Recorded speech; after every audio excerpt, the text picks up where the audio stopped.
capítulo 3 da unidade 4 do livro de História vai falar sobre os marcos da memória. Então, antes de começar a explicar o capítulo, eu vou explicar o que significa marcos da memória. Vamos entender essa palavra marcos como a palavra marcação ou marcar. Marcar a memória. O que marcou a sua memória? Onde foi anotado, onde foi feita uma marca na sua memória? Aquilo que você se lembra. É um pouco sobre isso que o capítulo 3 vai tratar, sobre os marcos da memória. Bom, o livro inicia então trazendo duas definições, dois conceitos diferentes sobre a palavra memória. Sobre a palavra memória que vai ser discutido nesse capítulo. O primeiro conceito que ele traz é a memória equivalente à lembrança. Como assim, lembrança? Vou dar um exemplo aqui para vocês. Você se lembra de um final de semana que você passou na casa dos seus primos? Que vocês brincaram, se divertiram? Você tem algum tipo de lembrança de uma viagem que você fez com a sua família, que foi muito legal, foi muito divertido? Bom, esse tipo de lembrança é conhecida como memória. É uma das maneiras de se dizer o que é memória. Memória equivalente à lembrança. Lembrança que você tem guardada na sua memória. Algo que marcou a sua vida, que marcou a sua história e, portanto, ficou gravado, ficou marcado, tem uma marcação na sua memória. Uma lembrança. Esse é um dos conceitos que a primeira parte do livro traz sobre memória. Ele traz também o segundo conceito, um segundo entendimento, memória como um hábito que nós herdamos culturalmente. Então vamos pensar o seguinte: muitas das coisas que nós fazemos hoje, a maneira como nós vivemos no nosso dia a dia, foram ensinadas a nós por outras pessoas. É uma espécie de memória coletiva, um conhecimento que foi construído por um grupo de pessoas, que foi passado de pai para filho, para neto, para bisneto, de uma geração para outra geração. Então vamos pensar o seguinte: um grupo de pessoas, uma tribo indígena, uma comunidade que vivia junto, pessoas que viviam juntas, descobriram um certo conhecimento, uma maneira de se cozinhar um alimento, ou uma maneira de fazer uma roupa, ou então descobriram uma planta medicinal. Pessoas tinham dor de cabeça, diarreia, febre, dor de estômago, iam lá no fundo da sua casa e pegavam uma plantinha, faziam um chazinho, amacetava, tomava e aquela doença, aquela enfermidade passava. Ocorria um alívio de uma doença, de uma enfermidade. Tudo isso, todo esse tipo de conhecimento é conhecido no livro, através da memória, como um hábito que nós herdamos culturalmente. Um grupo de pessoas construiu esse conhecimento e esse conhecimento se transformou em uma memória coletiva. Está aqui no livro, memória coletiva. E essa memória coletiva foi passando de uma geração para outra geração, se transformando em uma memória, um conhecimento compartilhado por pessoas de diferentes lugares e de diferentes tempos.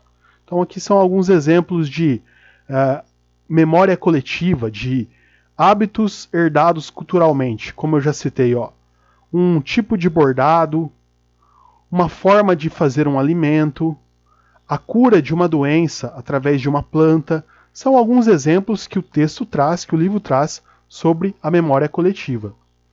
Adiante, eu vou dar um exemplo para vocês, que não está no livro, mas só para ficar mais clara essa ideia de memória como memória coletiva, um hábito cultural. Então, muito antigamente, os índios descobriram uma maneira de consumir um alimento sem que esse alimento fizesse mal. Esse alimento é a mandioca brava. Então essa tribo de índios descobriu que existia uma raiz e essa raiz era venenosa. E quem comesse essa raiz iria morrer, ok?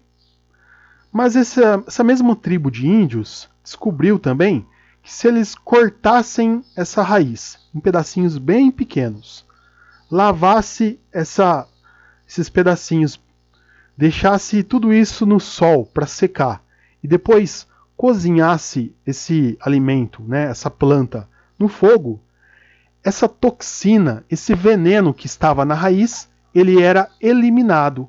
E essa raiz, então, poderia ser utilizada como alimento.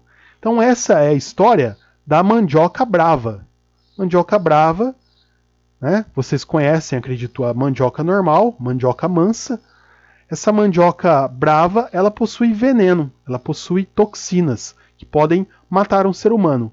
Mas os índios descobriram, depois de muito tempo, que cortando, deixando secar, lavando, cozinhando, era possível extrair o veneno da raiz e então consumir essa raiz como um alimento normal.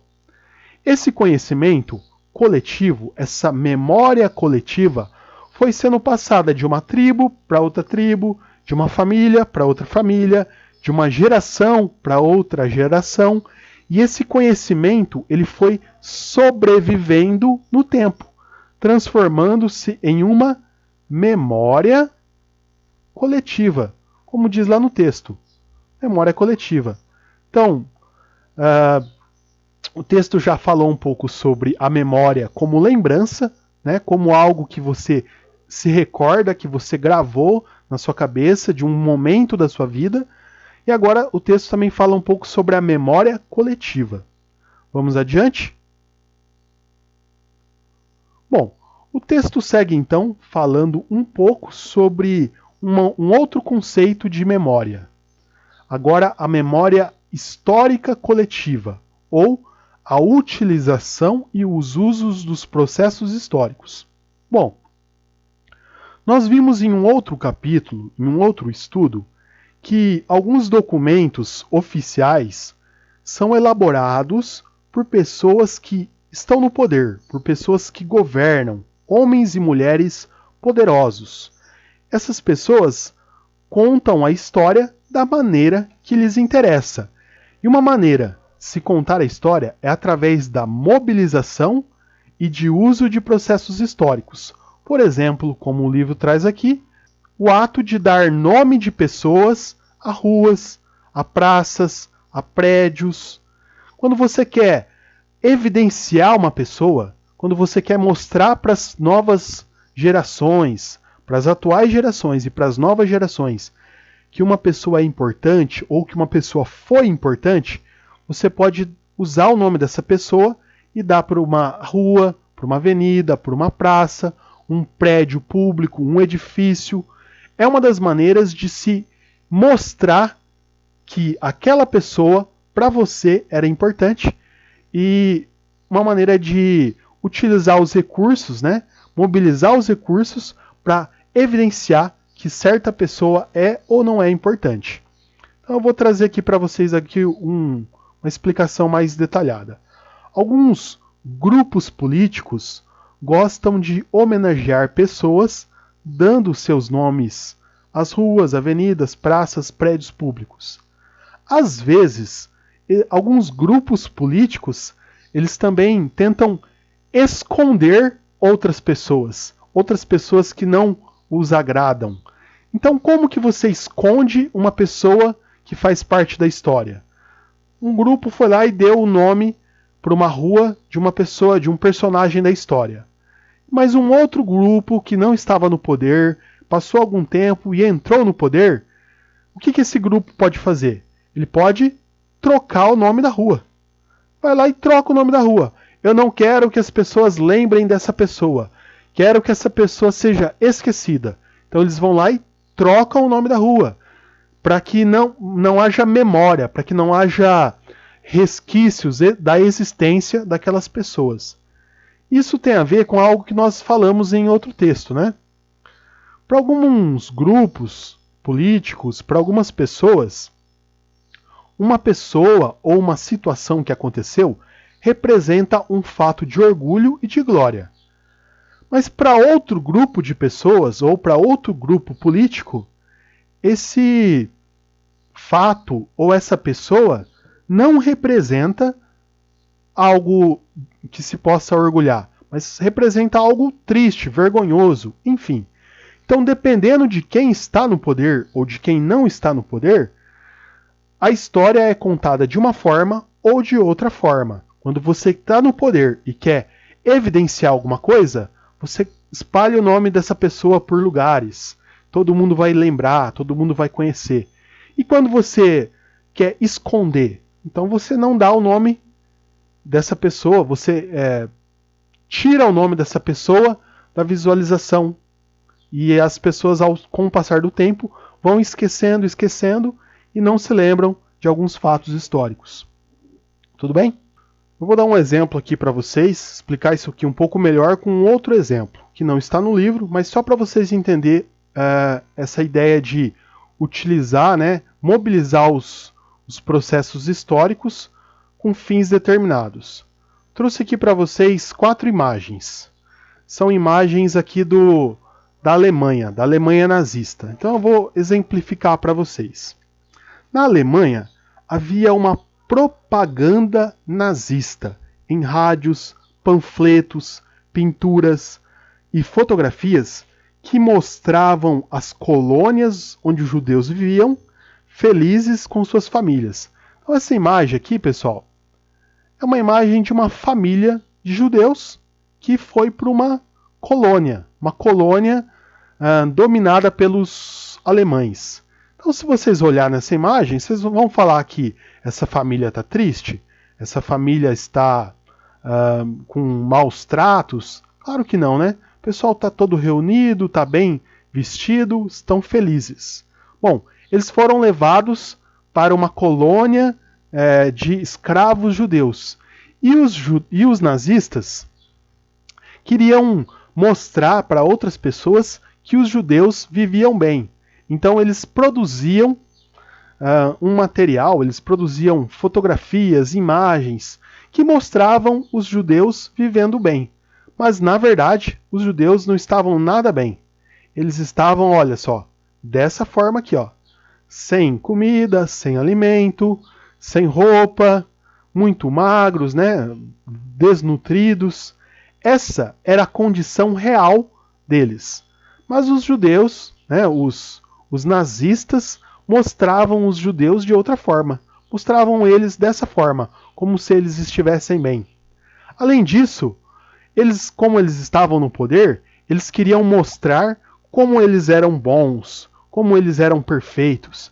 Então eles tiravam fotografias e faziam novelas e propagandas mostrando o exército alemão como um exército forte, poderoso, alinhado, com soldados como guerreiros que defendiam a nação, quando na verdade os alemães eram assassinos, escravizavam pessoas, matavam pessoas. O que mais que os alemães faziam? Eles faziam uma propaganda política voltada, uma propaganda ideológica voltada para os jovens. Eles queriam mostrar para os jovens, eles queriam atrair os jovens para que eles reconhecessem nos soldados alemães homens fortes, homens guerreiros. Então, os alemães eles utilizavam toda uma propaganda, fatos históricos, nomes de ruas, estátuas, nomes de edifícios, para mostrar a história de uma maneira que eles queriam que a história fosse contada no futuro. Eles gostariam que os alemães fossem vistos no futuro como heróis, homens generosos, bondosos, quando na verdade eles eram monstros que faziam esse tipo de coisa aqui com as pessoas. Então esse aqui foi um exemplo de como que se utiliza os processos históricos para evidenciar um fato histórico ou para esconder um fato histórico, Quem está no poder vai utilizar nomes de ruas, praças, prédios para evidenciar algumas pessoas e esconder a história de outras pessoas. Então tudo isso é para vocês entender esses tipos de memória, como disse o texto. Tem a memória lembrança, que gravou na sua memória aquele dia feliz que você teve.